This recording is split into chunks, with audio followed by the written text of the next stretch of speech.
Ainsi, cette symptomatologie obsessionnelle qui sabote le mouvement psychanalytique depuis son origine illustre bien comment la névrose diffuse socialement son mode d'expression. En passant inaperçu dans des idéologies opposées, le conflit que détermine le stade anal tend à s'institutionnaliser au nom de l'égalité et de la liberté. Des dissociations entre obédience religieuse à celles qui opposent en miroir les systèmes politiques autoritaires à leur pendant libertaire, l'impasse dialectique que cristallise ce stade ne cesse de se répéter via des formations réactionnelles systématisées.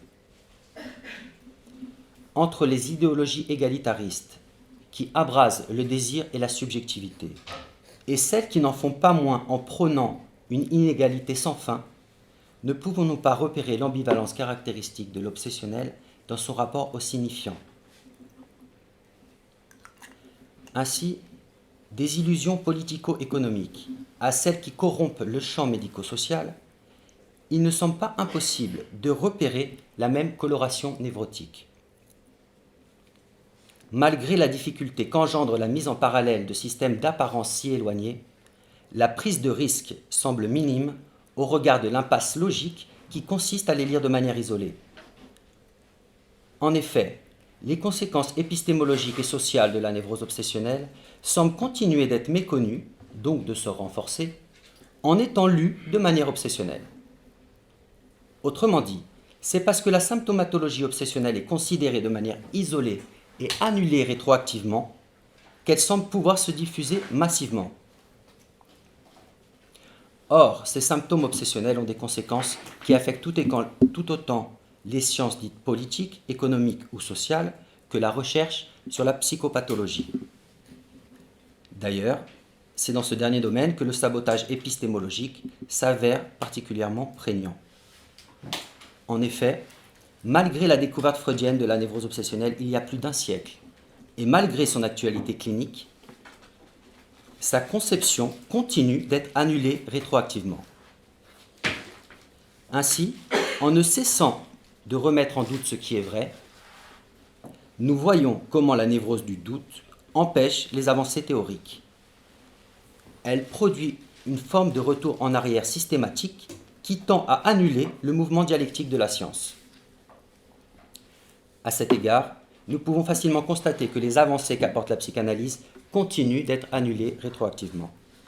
Mais le comble de ce phénomène se révèle quand il s'applique à la lecture de la névrose obsessionnelle elle-même. Non seulement ces lectures faussées démembrent la logique et le tableau clinique de la névrose, mais surtout, elles engendrent des conceptions psychopathologiques erronées et donc des mauvais traitements. De même que les patients freinent leur cure en sous-estimant et en généralisant leurs propres symptômes, soit en les annulant rétroactivement, la conception de la névrose obsessionnelle semble précisément continuer de buter sur ses propres mécanismes de défense. En tant qu'il forme un symptôme particulièrement bien instauré, le DSM illustre bien comment la névrose peut annuler le savoir sur la psychopathologie au nom d'une fallacieuse objectivité.